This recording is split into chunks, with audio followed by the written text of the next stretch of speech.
Assalamualaikum warahmatullahi wabarakatuh. Selamat pagi teman-teman semua dimanapun anda berada, dan para subscriber juga dimanapun anda berada. Semoga teman-teman semua diberi kesehatan. Oke teman-teman, kita langsung mulai di sini video kali ini ya teman-teman, yaitu untuk mengatasi mio yang bermasalah di bagian karbu atau di bagian jalur bensin. Sepeda motor ini pernah penggantian pada karburator baru. Jadi karburator ini baru ya teman-teman, tapi gantinya itu metasi. Nah, permasalahan motor ini itu tidak bisa nyala.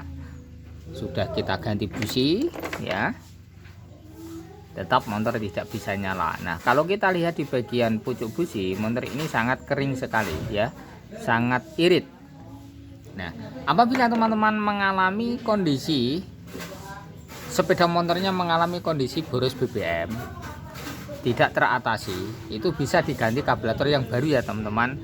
Dan setelah penggantian karburator baru harus disetel sesuai keinginan ya, sesuai keinginan atau kebutuhan karakter mesin. Jadi tidak boleh keiritan itu. Nah, di sini kasusnya motor ini mogok-mogok. Jadi bensin yang masuk ke selang sini itu tidak bisa jalan atau kurang lancar, sedangkan di sini menggunakan vakum. Nah, bila motor dinyalakan, motor nyala langsung mati, digas langsung melepek langsung mati, seperti bensin tidak lancar atau tidak jalan. Nah, setelah saya telusuri di sini ya teman-teman, sampai saya ganti pilot jet. Nah, pilot jetnya ini ukuran 38. Jadi sesuai ukuran dengan bawaan. Oke ya. Setelah saya ganti ukuran 40, jadi 38 saya ganti 40. Tetap saja motor tidak bisa nyala. Nah, gejalanya ada di jalur vakum ini. Nah, jalur vakum yang metasi ini menimbulkan permasalahan besar ya teman-teman untuk kelancaran bensin. Nah, ceritanya begini. Apabila vakum ini selang yang satu yang bawah ini saya sedot ya, itu keluar bensin bisa keluar dengan lancar. Tetapi saat mesin dinyalakan, itu bensin tidak bisa keluar dengan lancar sehingga masuk dalam mangkokan tidak bisa terpenuhi. Gitu ya teman-teman. Nah, ini berfungsi dengan baik. Tetapi saat kita sedot ya, kita sedot tanpa memakai sepeda motornya, itu lancar, itu bisa lancar. Tetapi kalau kita pasang kembali ke sini ya, sedotan dengan masuk ke monipol dengan sambil motor kita double starter kita nyalakan, bensin tidak bisa lancar secara utuh. Jadi yang masuk ke mangkokan berkurang gitu ya. Nah, seharusnya kalau ini normal ya, vakum normal, ini saat mesin dinyalakan disedot oleh kompresi ya, lewat lubang kecil ini salurannya, bensin akan mengalir dengan sempurna masuk ke mangkok bensin ya. Dan kemudian setelah motor mati, ini pun tidak bisa, harus berhenti bensinnya ya. Jadi fungsi vakum ini mengaliri bensin apabila motor nyala, tetapi kalau motor mati bensin tidak bisa nyala, itu fungsinya. Tetapi kalau tidak normal, otomatis bensin di mangkokan akan berkurang. Nah, kasusnya lagi ada permasalahan lagi apabila ini ikut bocor. Nah, di sini ikut kemasukan bensin yang sedotan ini ya, masuk ke sini, otomatis bensin masuk ke sini perlahan-lahan ya, sedikit-sedikit motor jadi berbet dan akan matinan. Itu ya, dan akan matinan motor, jadi berat matinan. Nah, selang kecil ini tidak boleh kemasukan bensin ya. Seharusnya normalnya ini tidak boleh masuk bensin. Tetapi kalau ada bocoran lewat sini berarti vakum ini sudah tidak normal. Maka jadi dari itu pengecekan sangat penting sekali satu persatu. Nah, jadi pengecekan itu harus sesuai dengan kita mencari permasalahan ya teman-teman. Untuk mengetahuinya kita tinggal lepas ini. Kalau ini ada bocor ya, selang kecil ini ada bocor, itu tinggal lepas. Kita motor kita nyalakan atau kita double starter. Apakah kalau motor nyala biasanya ini akan masuk. Nah kalau sudah rusak ini akan kemasukan bensin. Jadi motor akan jadi berdedet dan matinan gitu ya. Jadi ini sangat penting sekali untuk memahami karakter kerja vakum. Jadi kalau kita menggunakan penggantian vakum, kalau bisa tidak boleh kita menggunakan imitasi. Kalau yang menggunakan imitasi otomatis keawetannya tidak akan terjamin dan akan malah menimbulkan permasalahan. Itu ya. Oke. Kita lanjut. Nah, di sini ya motor ini sudah nyala. Karena apa? Karena nih saya langsungkan. Nah, ada pertanyaan lagi. Apakah dilangsungkan aman di karbunya?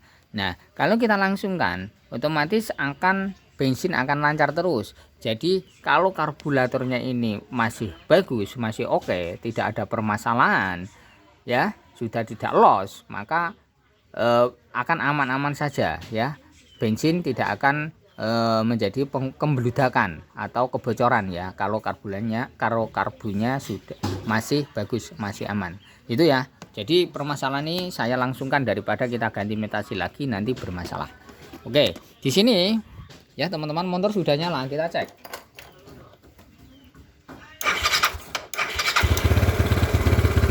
Nah, kita tutup. Ini kita gas ya nah.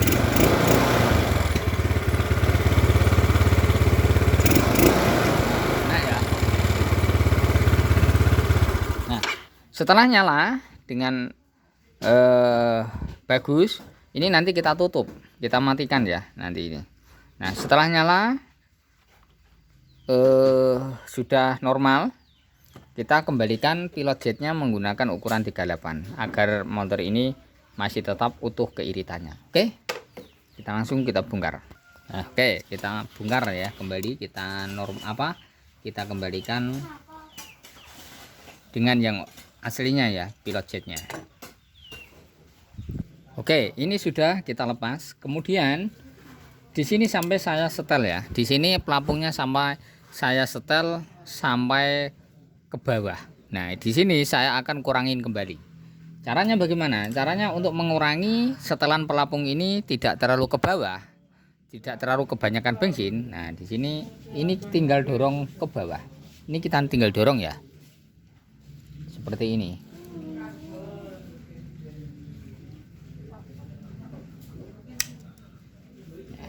Ini sudah. Nah, ini sudah naik sedikit. Ini sudah lumayan naik.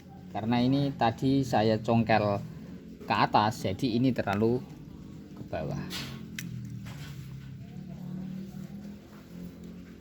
Oke.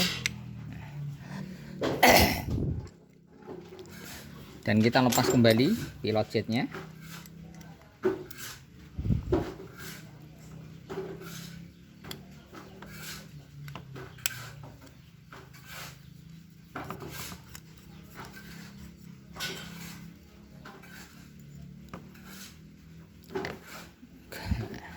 Ini menggunakan ukuran 40 ya. Kita coba membawa ukuran 38 nanti apakah motornya mudah nyala atau tidak. Kalau nanti motornya masih nyalanya sulit, kita kembalikan ukuran 40 karena ini yang terlalu kekecilan gitu ya. Oke, kita cek kembali.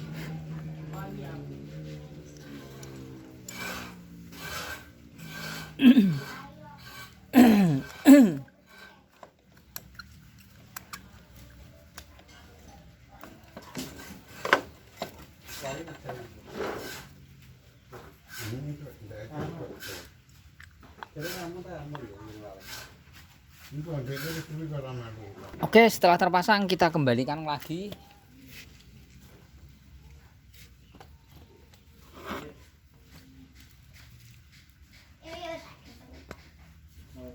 Oke, sudah terpasang, kita coba kita nyalakan.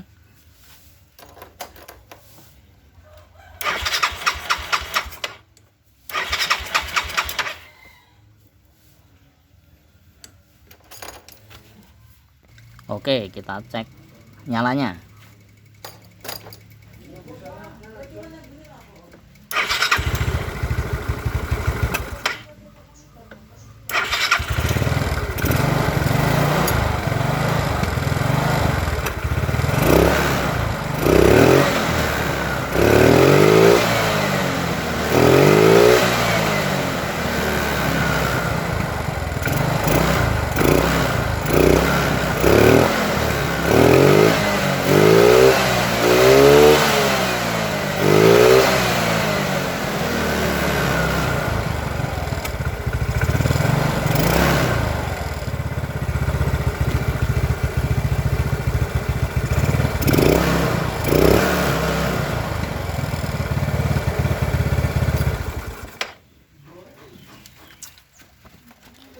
Oke, motor ini kan sudah nyala. Jadi kalau kita urut gasnya itu agak berat ya, agak rada berat, tapi gas full enak, tidak ada merebetnya. Jadi kalau ingin tambahin posif ya, karena karburator ini kan masih baru ya, jadi ukurannya lubang-lubang ini kan masih sempit ya, masih sempit semua. Jadi motornya itu rasanya itu keiritan. Nah, jadi kalau kita rubah, ingin meresponsifkan tenaganya walaupun ini metasi, kita ganti yang 40 saja. 40 itu pas, settingannya itu pas, tidak terlalu boros dan tidak terlalu irit. Jadi ini saya coba karena kasusnya penyakitnya kan di vakum. Jadi sepeda motor ini saya kembalikan seperti pabrikannya, seperti dulunya, seperti bawaannya. Tetapi kalau ingin tambah responsif, kita harus merubah dengan pilot jet yang ukuran 40 agar settingannya lebih enak, lebih responsif tekanan gas ya. Nah, motor ini sudah jadi, sudah nyala.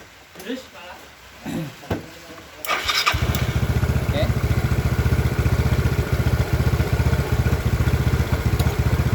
Karburator yang metasi itu kebanyakan itu langsamnya tidak bisa oke ya teman.